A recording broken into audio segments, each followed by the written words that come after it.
The evening air was thick with the usual city noise.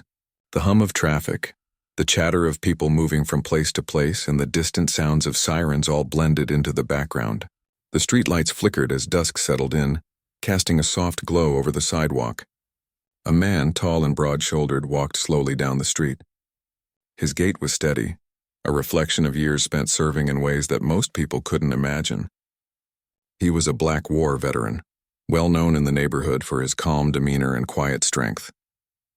To those who knew him, he was a figure of respect, someone who had fought for his country and now spent his days quietly living a life that held little interest for the outside world. On this particular evening, he was on his way home from the local store, a bag of groceries hanging from his arm. His path led him past a small park, where children were still playing under the fading light and people were finishing up their evening runs. Everything seemed peaceful, just as it had always been. But tonight things were about to change. As the veteran crossed the street, a police car approached. The officer behind the wheel was already tired from a long shift. He had seen it all. The arguments, the disputes, the people rushing around with no real purpose.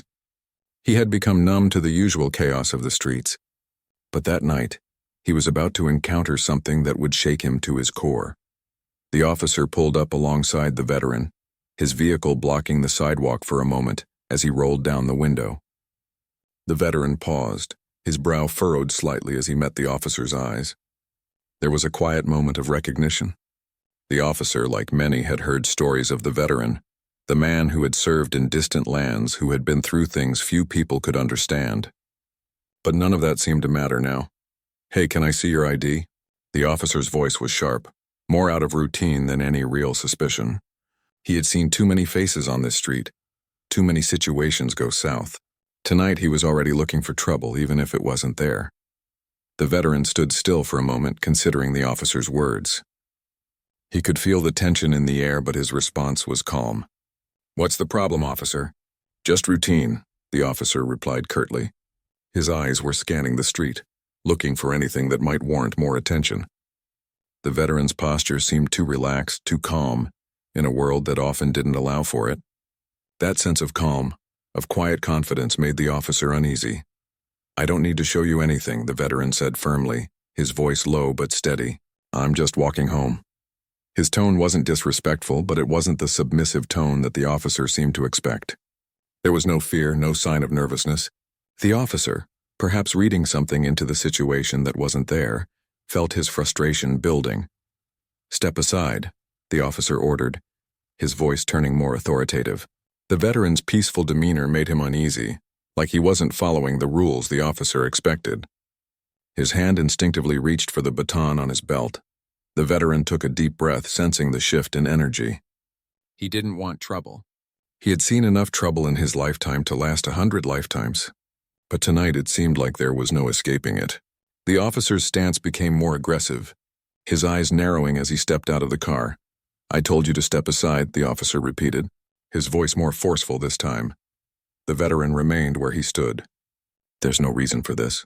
I'm not doing anything wrong." His words were measured, but the situation was beginning to feel increasingly tense. The veteran knew that sometimes words weren't enough, that in moments like these the only thing that mattered was who could control the situation. But he wasn't looking to fight. Not tonight, not ever. The officer took a step forward, pushing the veteran's shoulder as he tried to move him aside. It was a small gesture, but it was enough to escalate the tension in the air. The veteran stumbled slightly, his footing faltering as he tried to regain his balance. That was all it took. In that instant, the officer's hand shot out, grabbing the veteran's arm and twisting it behind his back.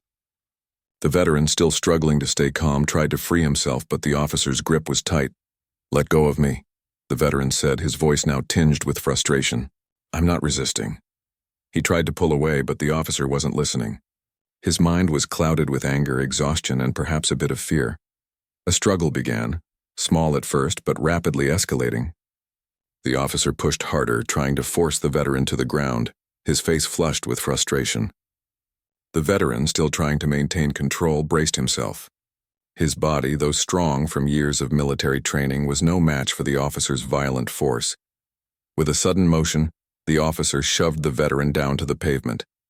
His head hit the ground with a sickening thud. The officer stepped back, breathing heavily, not yet realizing the gravity of what had just happened. The veteran lay motionless on the ground, blood slowly pooling from the back of his head. It wasn't until the officer looked down at the man on the ground that he realized just how badly he had overstepped. His pulse quickened as he rushed to check the veteran's condition. The man's body remained limp, and the officer could feel the panic rising in his chest. This wasn't supposed to happen. He was just doing his job, following the procedures. Yet now the man lay there unmoving as a crowd began to gather. The officer's thoughts scrambled as he pulled out his radio. "We need an ambulance," he said, his voice shaking, a hint of fear creeping in. He couldn't believe what had just unfolded. What had seemed like a simple confrontation had turned into something far darker. Meanwhile, the crowd began to murmur. Whispers spread through the onlookers, each person wondering what had just happened. A few people pulled out their phones, documenting the incident. Some looked at the officer with growing suspicion, their expressions hardening. The officer, suddenly aware of the eyes on him, felt the weight of the situation sink in. He had no idea who the man was, who he had just injured, but something about the situation felt wrong deep down. The veteran lay there unconscious as the sirens grew louder in the distance. The officer, still standing frozen, didn't know that the man he had just hurt wasn't just another random person. He was a man of great respect in his community, a war hero who had earned a different kind of honor, a dignity that had been fought for in ways the officer could never understand. And now the officer's actions had left him fighting for his life. The hospital waiting room was filled with a heavy silence. People came and went, but there was little movement, little noise, just the occasional rustling of newspapers and the soft tapping of phones. In one corner, a family sat together, their faces drawn tight with worry. They were a close-knit group, used to hard times but never prepared for something like this. The man they had always known as a symbol of strength and resilience was lying unconscious in a hospital bed. He had spent his life serving his country, facing unimaginable dangers, yet nothing had prepared him for the violence that had come from the very people sworn to protect him. And now his family was left to pick up the pieces. His children, all grown now, were huddled together, trying to find comfort in each other's presence. His wife, a woman of remarkable patience and grace, sat quietly, her hands clasped together tightly in her lap. Her face showed the signs of exhaustion, dark circles under her eyes, her hair slightly out of place, but her composure never wavered. She had lived through so much, always with the belief that their family could withstand anything. But this was different. The doctor had told them that the situation was critical. The veteran had suffered a severe head injury when he was knocked to the ground, and now he was in a medically induced coma. The medical team was doing everything they could, but they had warned the family that there was no way to know what would happen next. The possibility of him never waking up hung in the air, an unspoken fear that lingered over everyone in the room. As time passed, the once bustling hospital slowly began to feel like an empty place. The family members remained, caught in a limbo of uncertainty. His son, a man who had always admired his father's calm and collected nature, was struggling to hold it together. His father had taught him to always keep his emotions in check, to handle situations with poise and dignity. But how could he keep his composure now, when his father was fighting for his life because of a senseless act? The son had always been proud of his father's legacy. He had grown up hearing stories about the man's courage, about the battles he fought both on the field and off. But none of those stories had ever mentioned a moment like this. The violence that had taken his father down was something he could never have prepared for. He stood by the window, staring out at the city, his mind racing. He had questions, so many questions, and the more he thought about it, the more confused and angry he became. How could this happen? How could someone just walk up to a man, a war veteran no less, and cause such harm? It didn't make sense. He thought back to the day before the incident when everything seemed so normal. His father had been getting older, slowing down a bit, but he had always been strong. Strong in a way that didn't come from muscles alone, but from a quiet confidence that came with age and experience. He had spent years teaching his children the value of respect, the importance of standing tall in the face of adversity. And now here he was, his father lying in a hospital bed, his life hanging in the balance. The anger that had been simmering in his chest began to rise. He knew he had to do something, but he wasn't sure what. What could he possibly do to make things right? To make this officer understand the magnitude of his actions? The officer didn't even know who his father was. If only the officer knew. If only the officer had known the kind of man he had just hurt. The son was pulled from his thoughts by a soft voice. It was his mother, her eyes gentle but filled with concern. "You're still holding up okay, aren't you?" she asked. Her voice was calm, but her eyes betrayed the depth of the pain she was feeling. He nodded, though it was clear that he wasn't okay. No one in this room was okay. I can't believe this happened. I don't understand why." His mother gave him a sad smile. "We may never understand, but we have to be strong. For him."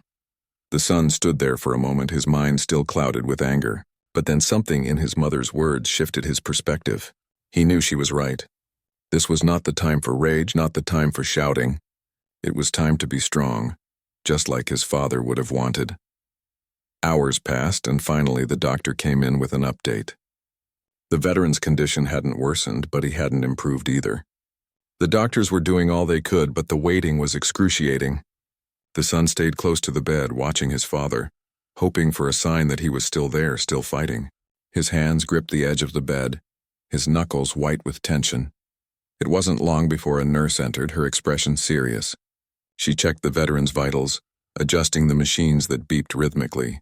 There was something in the way she moved, something in the way she glanced at the family that made the son's heart drop. It wasn't that she said anything, it was just the look in her eyes. It was a look that said there was nothing more they could do, that it was all out of their hands now. But despite the heavy weight of that realization, the son refused to give in to despair. His father had always taught him to fight, to push through when things seemed impossible. And that's what he planned to do now. He wasn't going to let his father's story end like this, not like some tragic, senseless incident. The officer who had caused this pain was still out there, unaware of who the man he'd injured really was. He didn't know the history, the sacrifice, the dignity that the veteran had earned over the years. The son couldn't let that go. This officer, whoever he was, needed to understand. The family needed justice. But it wasn't just about the officer. It was about ensuring that the veteran's legacy wasn't tarnished by this one moment. It was about ensuring that his father's strength, his character, would be remembered no matter what happened next. And so, as the night wore on, the son made a decision. He wasn't going to sit idly by and let this injustice pass unnoticed. He would find a way to make sure the world knew what had happened. His father deserved more than this. He deserved to be remembered as the man he was, not as the victim of a momentary lapse in judgment from a cop who didn't know what he had done. The hours ticked by, and the family remained at his side, holding vigil. The son's mind kept racing, and in the quiet of the hospital room he began to make plans. He would fight. He would not let this go. For his father. For their family. But even as the thought crossed his mind, he knew it wouldn't be easy. The road ahead would be long. The truth would have to be uncovered, and that would take time. But he was prepared. He had been raised by a man who had faced far worse and had still stood tall. It was his turn to do the same. The officer sat at his desk, the weight of the day pressing down on him. He had just come off a long shift, his body tired and his mind scattered. The last few hours had been a blur, but there was one incident that stood out above the rest. A man, a black war veteran, had been injured in a scuffle, and the officer couldn't shake the memory of it. It wasn't just the fall that troubled him. It was the way everything had escalated so quickly. He had been trained to handle these situations, to de-escalate, to remain calm. But in that moment, something had gone wrong. As he sat there in the quiet of the officer tried to replay the events in his mind. The veteran's calmness, his steady demeanor, those were the things that had stood out. Yet, for some reason, the officer had been pushed to act aggressively. He wasn't sure why. Maybe it was the frustration of a long day. Maybe it was the tension that seemed to hang in the air. But it didn't matter now. What mattered was that the veteran was in a hospital, fighting for his life. And it was the officer's actions that had put him there. The officer's hands trembled as he reached for his coffee, but he couldn't bring himself to take a sip. His thoughts kept circling back to the veteran, his face, his calm demeanor, and the realization that he might have just ruined a man's life. He had been told that the man was critical, that he was in a coma. The officer hadn't known who the veteran was at the time, but now, as the image of the man in the hospital bed played in his mind, he began to wonder who he had hurt. It wasn't until later that the officer received a call that would change everything. His sergeant's voice came through the phone, sharp and commanding. "Listen, I need you to stay calm, but we've got a situation here," the sergeant said. "You know that incident from earlier today? The one with the veteran? Well, we've just gotten some information. The man you put in the hospital, he's not just some random guy. His son is high up in law enforcement, connected in ways you can't even imagine." The officer's heart skipped a beat. His mind went blank. He had no idea who this man was. All he knew was that he had seen a man who was defiant, who seemed to think the rules didn't apply to him. But this news, the news that the veteran's son had connections, suddenly put everything into perspective. The officer sat up straighter in his chair, his stomach sinking. "His son?" he repeated, his voice hoarse. "How high up are we talking?" The sergeant sighed, a sound full of frustration. "Let's just say this isn't going to blow over. This could get really ugly for you if we don't handle this right. Do you understand?" The officer's mind was racing now. He thought back to the veteran's calmness, to the quiet dignity he had carried with him. He had no idea who the man was when they first spoke, but now he was beginning to understand the gravity of what had happened. The officer had been careless, too quick to react, too quick to escalate a situation that could have been avoided. He knew the veteran's family was likely to be furious, but what he didn't know was just how deep this could go. The officer was in a daze as the sergeant continued speaking, giving him instructions on what to do next. He had to make contact with the veteran's family, apologize, and try to smooth things over. But how could he possibly make amends for something like this? As the call ended, the officer sat in silence. The weight of his mistake was crushing. He had acted on impulse, and now it seemed like the consequences could be catastrophic. He had no idea how to approach the situation, no idea how to face the family of the man he had put in a coma. All he knew was that he had to do something. But what and how? Meanwhile, the veteran's family was still in the hospital, waiting for any sign that he would wake up. The son, sitting by his father's side, had received word of the officer's actions. He hadn't been told yet who the officer was, but it didn't matter. He didn't care about the officer's name or rank. What mattered was that his father, a man who had given so much for his country, had been treated with disrespect and violence. His father wasn't just a random person. He was a man with dignity and honor. And the son couldn't let that go. The son spent the hours in the hospital processing what had happened. His father was still unconscious, and while the doctors were hopeful, the uncertainty weighed heavily on him. But there was no time to sit idle. He had to figure out what to do next. The officer needed to be held accountable. The family had to understand the truth of what had happened. And as much as he wanted to stay in the hospital, he knew he had to take action. Later that evening, after speaking with his family and making sure his father was still being cared for, the son made a decision. He would reach out to the officer. He would find out who this man was, and he would make sure that the officer understood just how wrong his actions had been. The next morning, the officer received an unexpected visitor at the station. It was a representative from the veteran's family. The officer felt a cold sweat break out on his forehead as he saw the man standing in front of him. This was it. This was the moment that everything could go either way. The representative didn't waste time with pleasantries. "You don't know who you hurt, do you?" he asked, his voice calm but firm. "The man you injured was a war veteran, a man who gave his life to this country. His son is not just anyone. He's someone with authority, someone who could make things very difficult for you." The officer swallowed hard, his throat dry. He had been expecting something like this, but hearing the words made it all feel too real. "I didn't know," he said, his voice barely above a whisper. "I didn't know who he was. I made a mistake." The representative's eyes narrowed, his expression unreadable. "Mistake or not, the fact remains that your actions put a man's life in danger. And now we have to deal with the consequences." The officer knew he had no excuse. He couldn't undo the harm he had caused. The best he could do now was to apologize, but he knew that words alone would never be enough.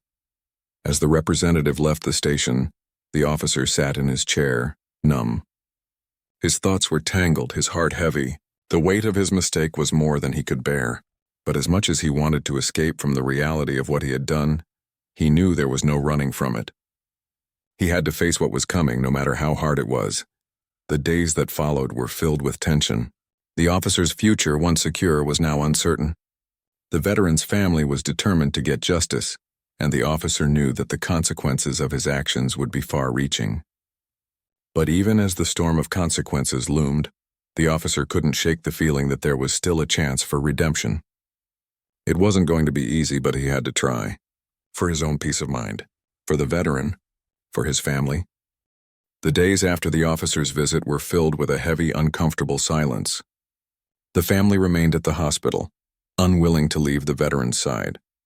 Every beeping machine, every soft rustle of the nurse's footsteps seemed like a reminder of the battle his father was fighting. It wasn't just physical. This was a fight for dignity, a fight for justice. But as much as the son wanted to be angry, wanted to demand answers, there was something in him that urged patience. His father had taught him to rise above anger, to find strength in adversity. It wasn't always easy, especially now, but he couldn't ignore the lesson that had been passed down through years of stories and shared moments. As the hours passed, he realized that, as much as he wanted to make the officer pay for what he had done, there had to be more to this. There had to be a way to show not just the officer, but the entire world, what kind of man his father truly was. The son stayed by his father's bedside, often holding his hand, waiting for a sign, anything that his father might wake up.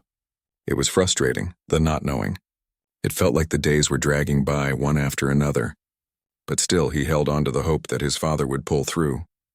His mind would wander back to the night of the incident, replaying the moment over and over again. He wished he could have done something, anything, to stop it from happening. He wished he could have been there to prevent his father from getting hurt. But it was too late for that. The family had started making plans. They would demand accountability from the officer. They couldn't let the injustice slide, but as much as the son hated the idea of letting the officer off easy, he also knew that there was more to be done. It wasn't just about punishing the officer. It was about protecting his father's legacy and ensuring that the incident wouldn't be forgotten.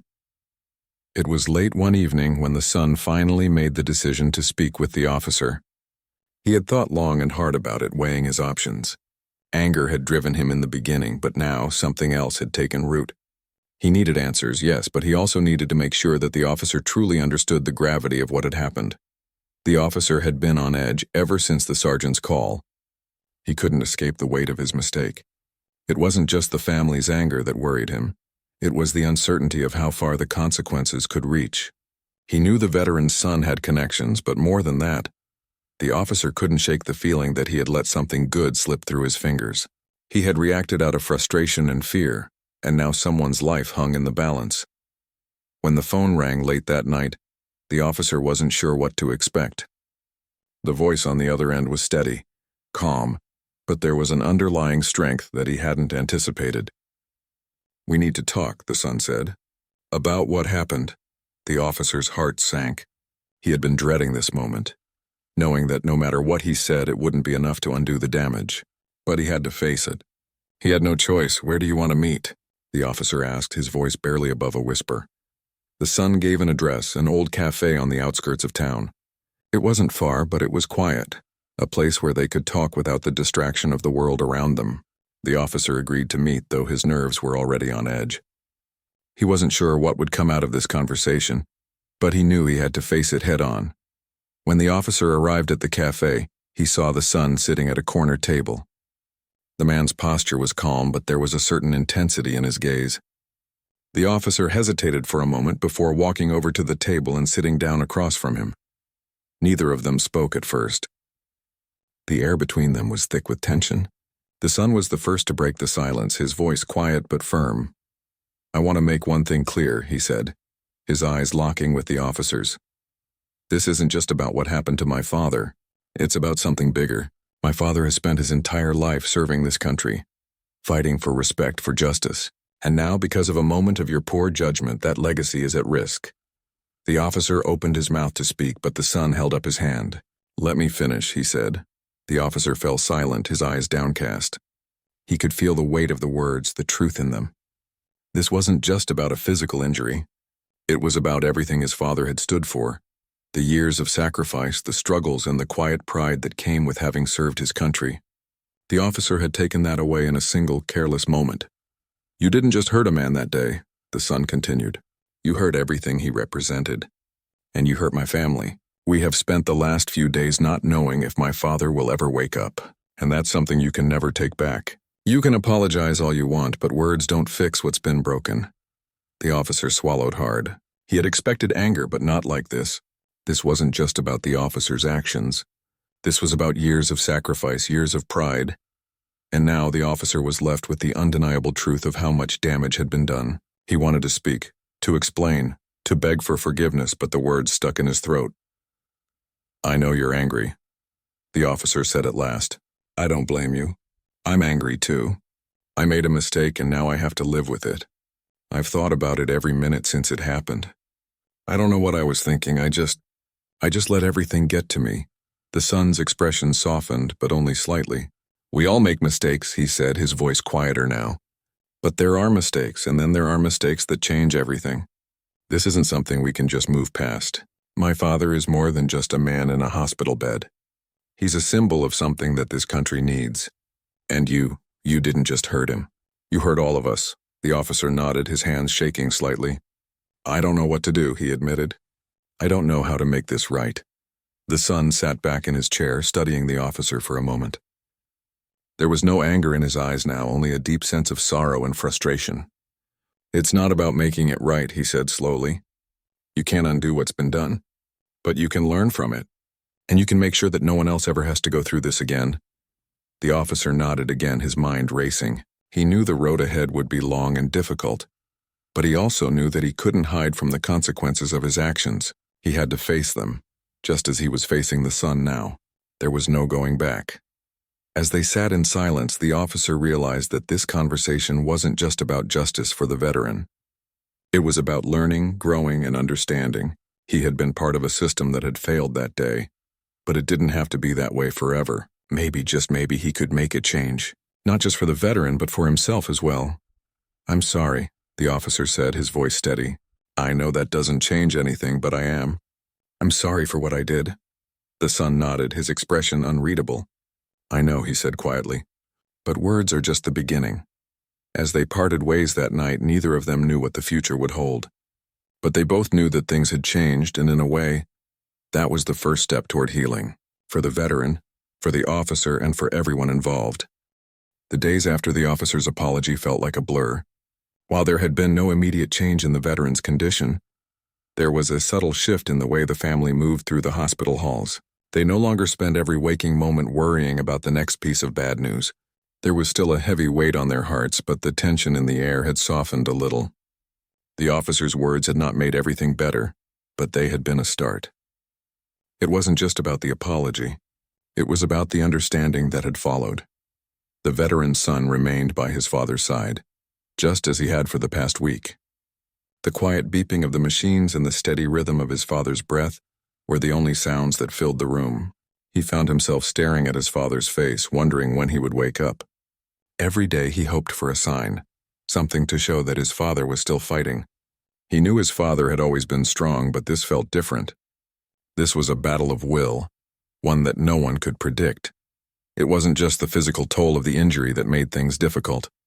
It was the emotional toll, the way the family had been pulled into this moment they never could have expected. The son had spent years away from home, building his own life and career. He had seen a lot, dealt with situations that required strength, but nothing compared to what he was feeling now. This was personal. This was family. One morning, as he sat in the chair beside his father's bed, the door to the room opened. A nurse walked in, her steps light but purposeful. The son looked up, expecting her to adjust the IV or check the monitors as usual, but today there was something different in her eyes. She seemed almost hesitant, as if she wasn't sure how to deliver the news. How is he today? The son asked, his voice quiet, full of the uncertainty that had been there for days. The nurse gave him a soft, almost reassuring smile. There's been a slight change, she said. Nothing drastic, but we're seeing some positive signs. His blood pressure is more stable and his breathing is less labored. The son felt a lump rise in his throat. It wasn't much, but it was enough. Enough to make him believe, even for a moment, that his father was still fighting, still holding on. So he might wake up soon? He asked, his words filled with a hope he hadn't allowed himself to feel in days. It's too soon to say. the nurse replied gently. "But we're encouraged by the progress. He's showing strength, and that's a good sign." The son nodded, feeling a wave of relief wash over him. It wasn't a guarantee, but it was a glimpse of hope. A glimmer of the father he knew. The man who had always stood strong no matter what life threw at him. He stood up, walking over to the side of the bed, and gently took his father's hand. "You've always been the strong one, Dad," he whispered. "Just hang in there. We're all here waiting for you." As he sat there, his thoughts drifted back to the conversation he'd had with the officer. He had been angry, confused, but there was one thing the officer had said that still stuck with him. The officer had admitted that he had let his frustration cloud his judgment. In that moment, it was clear that the officer had understood the weight of his actions. The son had been unsure whether the officer's apology was genuine, but now, looking back, he realized that it didn't matter. What mattered was the change in the officer, the understanding that had begun to take root. The son couldn't ignore the fact that the officer had made an effort to face the consequences of his actions. That alone, he thought, was something to respect. It didn't make up for the harm caused, but it was a start. He knew that this wasn't just about the officer anymore. It was about how this would change their lives going forward. It was about finding a way to move forward from this tragedy and ensure that his father's legacy was preserved. A few days later, the officer reached out again. This time he didn't come in person. Instead, he sent a letter. The son received it early in the morning as he sat at his father's side, waiting for more signs of progress. The letter was simple, but it was filled with sincerity. The officer apologized again for his actions, expressing his regret for the pain he had caused. He also made a promise that he would do whatever it took to ensure that nothing like this ever happened again. The son read the letter slowly, taking in each word. There was something different about this apology. It wasn't just a formality. It was a recognition that the officer had learned from his mistake. He wasn't trying to excuse his actions. He was owning them. The son could feel the sincerity in the words, and for the first time he felt a shift within himself. He realized that it wasn't about the officer or his family anymore. It was about healing. It was about understanding the mistake and moving forward in a way that honored his father's memory. Over the next few weeks, the veteran's condition continued to improve. It was slow, painstaking, but it was progress. The family stayed by his side, their presence a constant source of strength. And through it all, the son continued to think about what had happened, about how his father had always handled adversity. He realized that his father's strength wasn't just in his actions, but in his ability to rise above challenges with dignity and grace. As the veteran began to regain consciousness, the son stood at his side, eager to see his father's eyes open. When they finally did, it was as if the world had shifted back into place. The veteran blinked slowly, his gaze unfocused at first, then gradually locking onto his son's face. A small, weak smile crossed his lips. "How long have I been out?" he asked, his voice raspy but full of recognition. "Too long, Dad," the son replied, his voice thick with emotion. "But you're back now. You're here." The veteran nodded, his eyes closing for a moment as he took in the reality of the situation. He had been through a lot in his life, but this was different. This wasn't just a physical injury. It was a reminder of how fragile life could be. But he had made it through, just as he had always made it through. The son stayed by his father's side, talking to him, helping him through the early stages of recovery. They had a long road ahead of them, but there was a sense of peace in the room. It wasn't just about physical healing. It was about emotional healing, too. The son knew that things would never be the same. The incident had changed them all, but it had also brought them closer. It had shown them the importance of family, of standing together through even the toughest of times. A few weeks after the veteran woke up, the officer contacted the family again. This time he asked if he could visit. The son, though still wary, agreed. The officer came to the hospital, his expression somber but sincere. He stood at the door of the room, unsure of how to approach the situation. The son stood up and motioned for him to come in. "I'm glad to see he's awake," the officer said quietly. "I never meant for any of this to happen. I'm sorry, truly." The veteran looked at him for a moment, his gaze steady but thoughtful. He had been through too much in his life to hold on to anger for long. "I know," he said simply. "What's important now is that we learn from this." The officer nodded, his eyes filled with gratitude. I'll make sure nothing like this happens again. I promise the family didn't hold grudges. They understood that mistakes were part of life, but what mattered most was how one moved forward. The officer had shown them that he understood his mistake, and in return they offered him the chance to be a part of the solution. As the weeks turned into months, life slowly returned to normal. The veteran continued his recovery, and the family resumed their lives, forever changed by the events that had unfolded. The officer remained in their lives, a reminder of how things could go wrong, but also how they could be made right. And through it all, the son learned the most important lesson of all, that healing, both physical and emotional, took time, but it was always possible if people were willing to listen, learn, and grow. And sometimes, in the midst of pain, there was an opportunity for forgiveness and for a new beginning.